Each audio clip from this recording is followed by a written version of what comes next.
Hallelujah. मुझे सुनने वाले हर एक को जल्द आने वाले यीशु मसीह के नाम में आप सभी को प्रेम भरा सलाम। मैं आशा करता हूँ आप सभी दिन प्रतिदिन लगातार यीशु मसीह में बढ़ते जा रहे हैं। तो आइए मेरे प्रियो, आज के वचन की ओर हम आगे बढ़ेंगे और आज का हमारा मनन करने का विषय इस प्रकार से है, यीशु मसीह के लिए जिए। आमीन। यीशु मसीह के लिए जीवन बिताएं। मेरे प्रियो, इस विषय की पुष्टि के लिए आप प्रेरितों के काम अध्याय 6 आप पढ़ सकते हैं। यदि आप इस अध्याय को पढ़ते हैं तो आप यहाँ पे देख सकते हैं कि चेले लोगों की सेवकाई के द्वारा या फिर प्रेरितों के सेवकाई के द्वारा पहली शताब्दी की कलीसिया दिन प्रतिदिन बढ़ती जा रही थी, जिस कारण से कलीसिया में भीड़ लगातार बढ़ रही थी।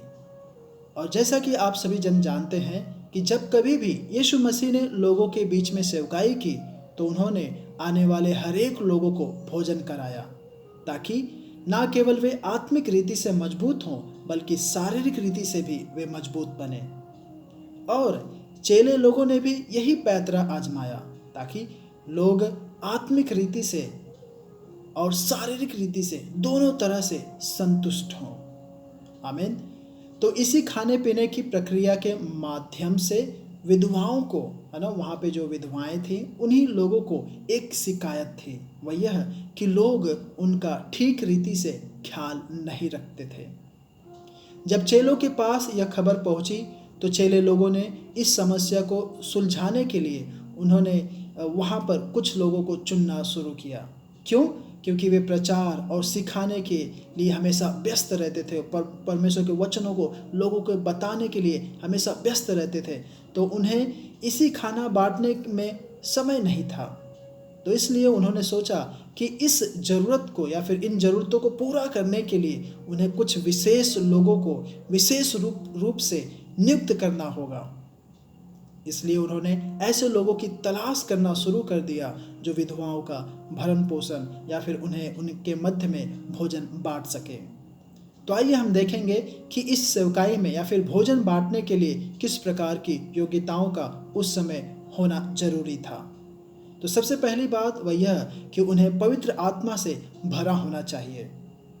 दूसरी बात, उन्हें ज्ञान से भरपूर होना चाहिए। कहने का मतलब यह है कि पवित्र शास्त्र का ज्ञान उन्हें भरपूरी में होना चाहिए।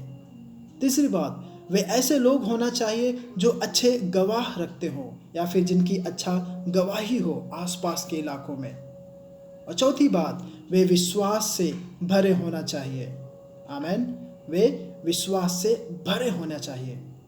और आप सभी जन जानते हैं, यदि आप इस अध्याय को पढ़ेंगे तो वहाँ पर चेले लोगों ने लगभग 7 लोगों को चुना विधवाओं को भोजन कराने के लिए। मेरे प्रियो, ये गुण बहुत ही आवश्यक थे।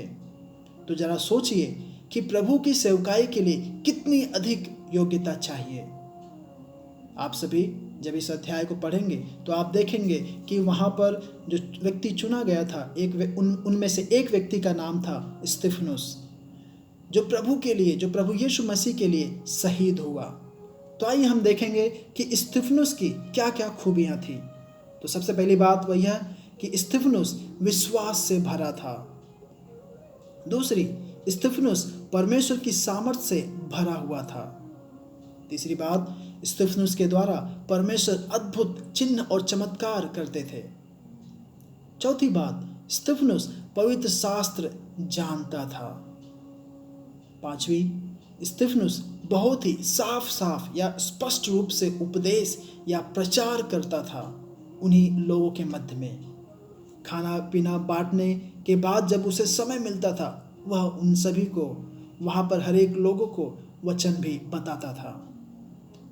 छठवीं बात, स्तिफनुस पुराने नियम को भी बहुत ही अच्छी तरह से जानता था और स्तिफनुस ने बहुत ही उत्साहपूर्वक अपने से उच्च पुरोहितों या फिर जो शास्त्री लोग थे उनसे बातचीत की। मेरे प्रियो, आप सभी जन जानते हैं शास्त्री पुराने नियम में बहुत ही ज्ञान रखते थे, तो उनसे बातचीत करने के लिए स्तिफनुस के पास पुराने नियम का भी ज्ञान था और स्तिफनुस ने बहुत ही दिलेरी से उनसे बात की। तो जिस कारण से वे सभी लोग बहुत ही डाह में, बहुत ही ईर्ष्या में भर गए लेकिन स्तिफनुस जो है वह प्रभु के लिए मरने को भी तैयार था। तो 8वीं बात यह है कि स्तिफनुस परमेश्वर के लिए मरने के लिए तैयार था। और 9वीं बात और आखिरी बात वह यह है कि स्तिफनुस ने अपनी आत्मा को प्रभु यीशु मसीह की तरह पिता के हाथों में सौंप दिया। जिस प्रकार से यीशु मसीह जब वह क्रूस पर चढ़े थे, अपना प्राण त्याग रहे थे, उन्होंने अपनी आत्मा को परमेश्वर के हाथों में सौंप दिया। यहाँ पर स्तिफनुस बहुत से लोगों के लिए एक आदर्श बना, एक गवाह का कारण बना। आप बहुत से लोगों के लिए एक प्रेरणा या फिर आदर्श या फिर गवाही का कारण कैसे बन सकते हैं? तो आइए हम देखेंगे। पहला पॉइंट, आपको यीशु मसीह के नाम से उद्धार पाना होगा। दूसरी बात, आपको हर रोज लगातार यीशु मसीह में बढ़ते जाना होगा। आपको परमेश्वर के वचनों का मनन या फिर ध्यान करना होगा। आपको नियमित रूप से प्रार्थना करनी होगी। आपको प्रभु के लिए एक गवाह या फिर सुनाम, एक अच्छा नाम, एक गवाही आपके चारों बाजू, आपके आसपास के इलाकों में होना चाहिए। और 6वीं बात और आखिरी बात, आपको अपने जीवन के अंत तक परमेश्वर के लिए वफादार होना होगा। तभी तो मेरे प्रियो, आप परमेश्वर के लिए एक गवाह ठहर सकते हैं। आप यीशु मसीह के लिए आप जी सकते हैं। आमीन। प्रभु आप सभी को इन वचनों के द्वारा आशीष करे, अनुग्रहित करे। जय मसीह की। आइए हम एक छोटी सी प्रार्थना करें। प्रभु जी धन्यवाद परमेश्वर, सुने हुए वचन के अनुसार हम सबको तू आशीष कर, अनुग्रहित कर परमेश्वर। हमारी नहीं, तेरी इच्छा हर एक के जीवन से पूरी होते जाने पाए। प्रभु जी, तेरे लिए जीने के लिए हम सभी को तू सहायता मदद कर। हम सभी को तूने मार्गदर्शन किया, धन्यवाद कहते हैं। इन हर एक बातों में परमेश्वर प्रभु जी राजा तुझे ही स्मरण करके हर एक बातों को, हर एक कामों को करने के लिए तू सहायता मदद कर। प्रभु जी, तूने सारा नियंत्रण अपने हाथों में लिया, धन्यवाद कहते हैं। जो कोई यह वचन सुना उन सबको तू अनुग्रहित कर परमेश्वर, आशीषित कर राजा। प्रार्थना विनती सुना, धन्यवाद यीशु के नाम से मांगता हूँ, आमीन आमीन। प्रभु आप सभी को आशीष करे, अनुग्रहित करे। जय मसीह की।